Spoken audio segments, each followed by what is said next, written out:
Welcome! Today we're going to talk about this absolutely beautiful 2018 Infiniti Q50 Red Sport 400. One awesome performance luxury sedan. As you can guess by the name, Red Sport 400, this thing has a twin turbo V6 pumping out 400 horsepower. Well, most of the Red Sport 400s we get here in the Pacific Northwest feature Infiniti's amazing intelligent all-wheel drive system.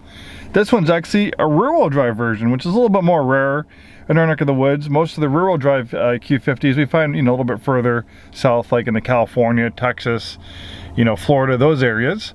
But if you're looking for, if you're an absolute sports sedan purist, if you're looking for the sportiest version of the Q50, the rear-wheel drive Red Sport 400 has a little bit more performance built into it than the all-wheel drive, and I'll explain why. And it's slight, and I guess it's all relative, and I'll explain very shortly what the differences are. To start off, the Red Sport 400 comes with lots of standard equipment. It is the range-topping model for the Infiniti product line. We have this beautiful leather interior with this diamond quilting on the side, beautiful aluminum trim. This one has a navigation system on it. The bottom screen is a tablet-like interface for vehicle settings and apps. We also have the original build sheet on this one. This does have an optional package called a Century Package. The original MSRP was $57,250. The Century Package gives you a Bose Performance 16 speaker audio system, power, tilt, and telescoping steering wheel, otherwise it's manual, dual occupant memory front for driver's seat, steering column, and outside mirrors. Then we get an advanced climate control system that cleans and filters the air. And then we have enhanced interior ambient lighting, as well as auto-dimming outside mirrors. Then we have illuminated kick plates. That was $465. Infiniti Radiant Welcome Lighting, $425. So basically, there are lights underneath it, so when you approach the vehicle, it kind of creates a cool ambient effect at nighttime, especially when it's parked in your garage. Then we have the carbon fiber package, giving you a carbon fiber deck lid spoiler and a carbon fiber exterior mirror covers. And of course we can print you out a copy or email you one if you want to peruse this yourself. The rest of the equipment is standard on the Red Sport 400. Okay, so we have the navigation system, we have a rear parking camera, so you can change views with the around view camera for different parking situations. Then we have the bottom screen as a tablet-like interface for vehicle settings and apps. So we have a drive mode selector here. That will make changes to transmission shift points, throttle sensitivity, traction, stability control settings. This has a dynamic digital suspension. It'll also make changes to that. So you can see you have a lot of different settings. And then we can personalize it as well. You can access the drive mode selector here. So you can make changes to the engine and transmission. You can make changes to the steering effort. You can make changes to the suspension. Active traction control brakes individual wheels to help the vehicle rotate better through the corners.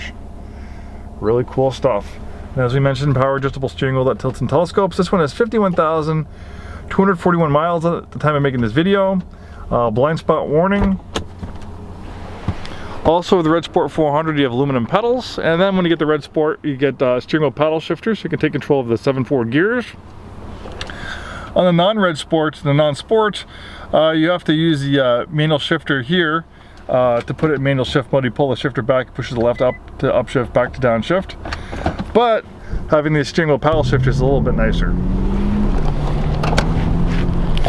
Beautiful color combination on black with tinted windows and the blacked out wheels. Really is an eye-catching vehicle. There's those carbon fiber mirror caps, and this is the real stuff, not the fake stuff.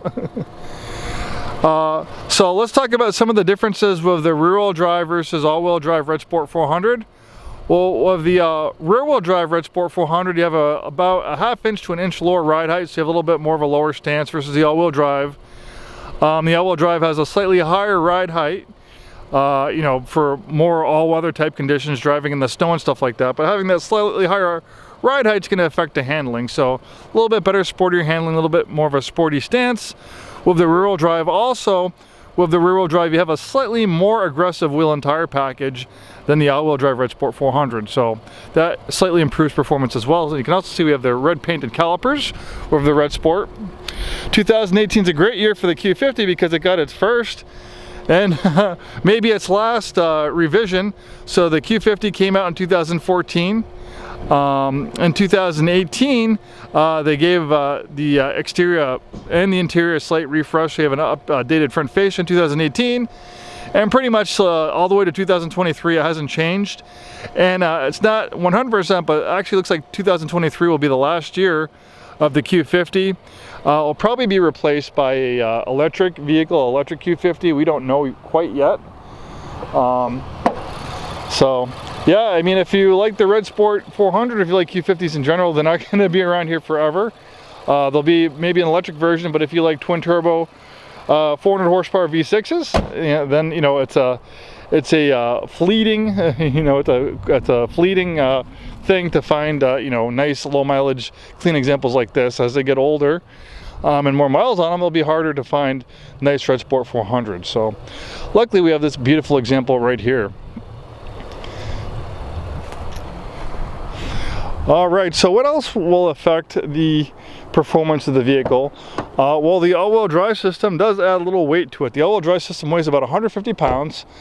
So that little extra weight, that's also going to slightly hamper performance, acceleration, and handling. So those are some slight differences between the Red Sport 400 all-wheel drive versus rear-wheel drive. So maybe if you want to, thinking of going through a rear-wheel drive or an all-wheel drive, that might, you know, kind of sway you in either direction. I can say, you know, with the all-wheel drive, you know, obviously the performance advantages that the rear-wheel drive has in the dry quickly gets canceled out in the wet, obviously, with all-wheel drive. So, you know, you need to think about what's the more important for you, your wet weather performance or your dry weather performance. If you want the maximum wet weather performance, then all-wheel drive might be better for you. If you want the maximum dry weather performance, then the rear-wheel drive version of the Q50 Red Sport 400 might be the one for you. Also have a different exhaust system, nice body colored underbody diffuser, and there's that beautiful carbon fiber trunk mounted spoiler as well. This thing is very fast, very smooth. When you get this thing under hard acceleration, it sounds wonderful, and with 400 horsepower, this thing really puts you back in the seat. You can feel the rush of acceleration. It's quite an amazing vehicle to drive. We're big fans of the Q50, and you know, it does have some serious sports car DNA. In fact, the Q50 shares its platform with the Nissan 370Z sports car. In fact, the brand new Z that just came out, featuring a 400 horsepower twin turbo V6, is actually the same 400 horsepower twin turbo V6 that you can find in the Q50 Red Sport that we've actually had since 2016. The Q50 is built on the same advanced front midship platform as a Nissan Z. You could almost call it like a luxury four-door Grand Touring version of the Z. Just like a Z in a tuxedo with 4 doors. So there you have it, one beautiful Q50 Red Sport 400 rear-wheel drive 2018. Thanks for watching this video and hope to see you soon.